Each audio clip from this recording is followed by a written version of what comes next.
नमस्कार। संतोष की रिपोर्ट में आप सबों का स्वागत है। और आज हम संतोष की रिपोर्ट में चर्चा करने जा रहे हैं कि बिहार की जो राजनीति है ना, एक अलग दिशा की तरफ बढ़ रही है। और अगर उसको महसूस करना है या उसको समझना है तो आप तरारी विधानसभा क्षेत्र का जो परिणाम आया है उसके सहारे समझ सकते हैं कि किस तरीके की राजनीति बदल रही है और बिहार की राजनीति किस दिशा में जा रही है। क्योंकि तरारी चुनाव के खत्म होने के बाद, उपचुनाव खत्म होने के बाद और रिजल्ट काउंटिंग से 2 दिन पहले भाकपा माले के एक बड़े नेता से हमारी मुलाकात हुई या बातचीत हुई। उस बातचीत में मैंने उन्हें कहा कि देखिए, अब आपको जो यादव के साथ जो आप राजनीति करते हैं ना, अब उससे आपको बाहर निकलना पड़ेगा।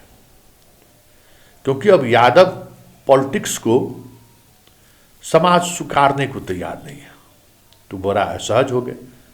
क्या बात करते हैं संतोष जी, ऐसा नहीं है, हम लोग वहाँ कंफर्ट स्थिति में है और चुनाव जीतेंगे। हम कि ना, देखिए मैंने जो वहाँ ग्राउंड पे चीज़ों को देखा है ना, मुझे यही महसूस हुआ कि अगर उम्मीदवार राजू यादव के जगह पर राजू शाह, राजू मंडल होता तो वो निश्चित चुनाव जीत जाता। लेकिन राजू यादव नहीं जीत सकता है। परिणाम आए, सब कुछ सामने है। 7वीं बार वो जनाब चुनाव हारे हैं। और सिर्फ उनके हार का मतलब ये नहीं है कि भाकपा माले वहाँ कमज़ोर हो गई है। 10,000 से अधिक वोट से वहाँ जीते थे सुदामा अभी लोकसभा चुनाव में।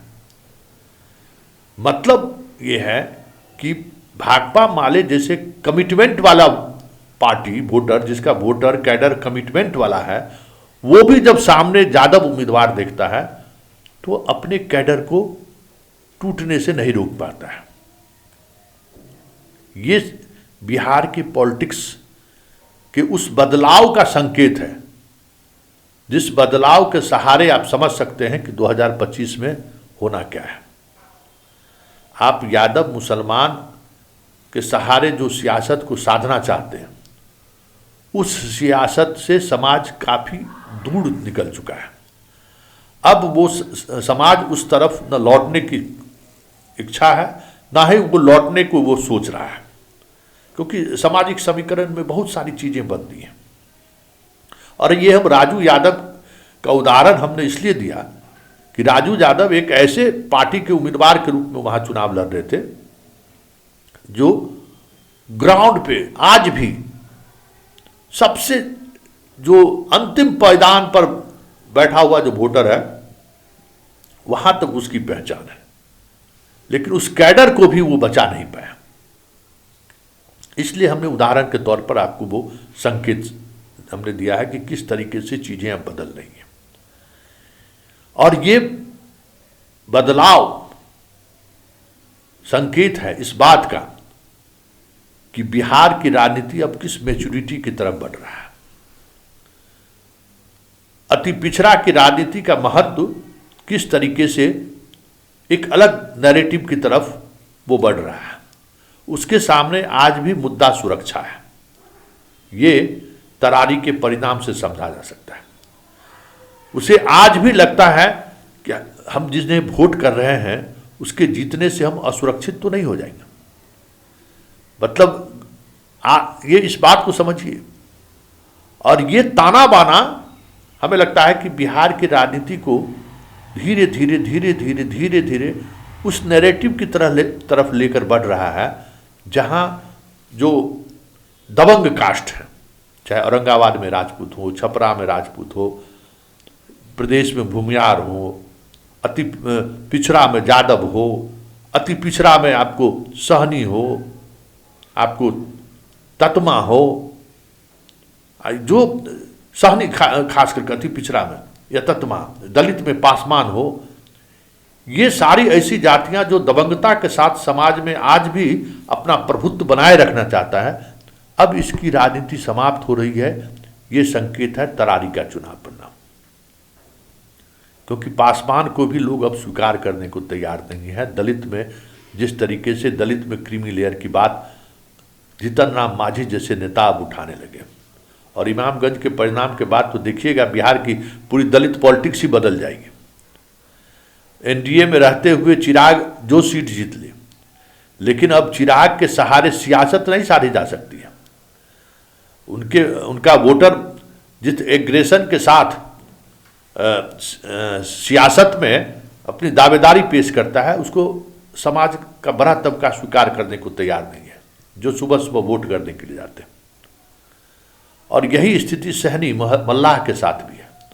उत्तर बिहार में एक बड़ी आबादी होने के बाद भी भले बीजेपी बार बार रिप्रेजेंटेशन उनको दे रहा है, फिर भी उनकी आबादी के अनुसार मुकेश सहनी लड़ाई लड़ रहा है ना। मुकेश सहनी क्यों नहीं सफल हो रहा है?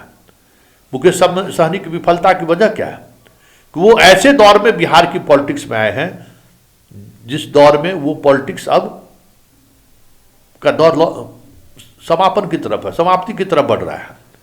मतलब आप दबंग हैं तो पहले लोग दबंगता को लोग स्वीकार भी करते थे कि चलिए दबंग लोगों के साथ रहेंगे तो हम सुरक्षित रहेंगे, लेकिन अब वो कंसेप्ट लगता है सोसाइटी का बदलता जा रहा है।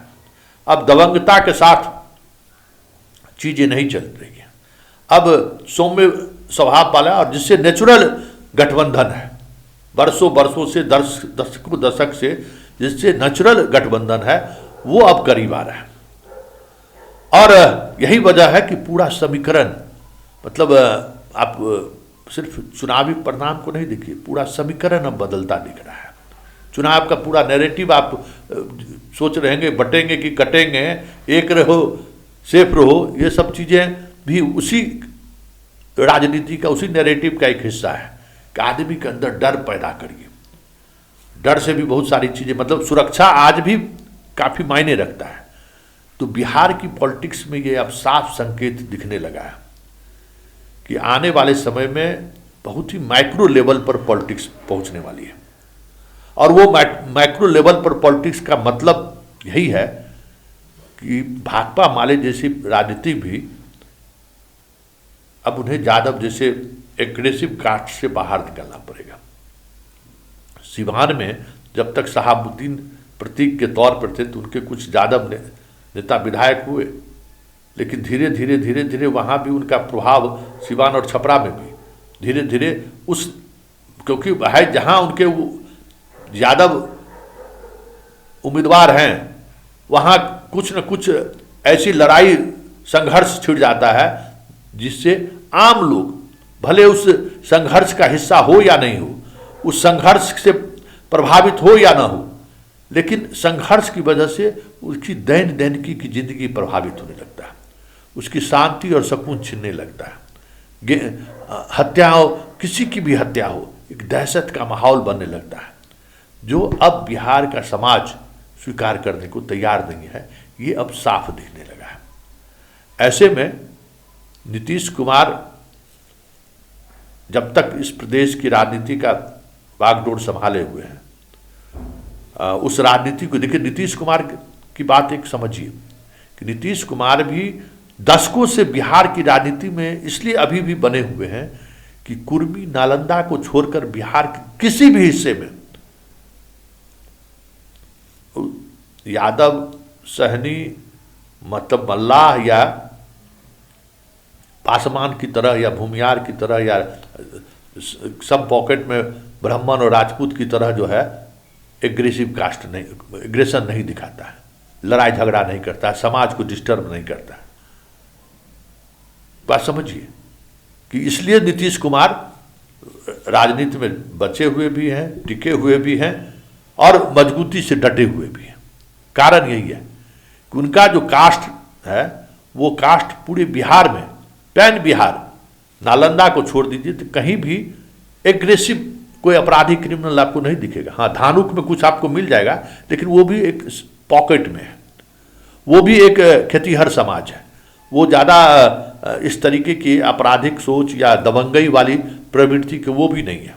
इसलिए कुर्मी के शासन काल में सब अपने आप को सहज महसूस करते हैं, सब शांति से जी रहे हैं। कोई समाज में कहीं उनको कुर्मी की वजह से मतलब एक अलग तरीके का ये एहसास नहीं होता है। हम लोग के इलाके में शिवाजी नगर एक जगह है, समस्तीपुर जिला में, कुर्मिस्तान कहा जाता है। लालू जी के दौर में कुर्मी वर्सेस माहौल बना, लेकिन बड़ी आबादी होने के बावजूद भी समीकरण इस तरीके से बदला कि अब उस कुर्मिस्तान में भी अदर कास्ट के, कभी राजपूत तो कभी दूसरे कास्ट का प्रमुख बन जा रहा है, जबकि बड़ी आबादी है। कारण क्या है?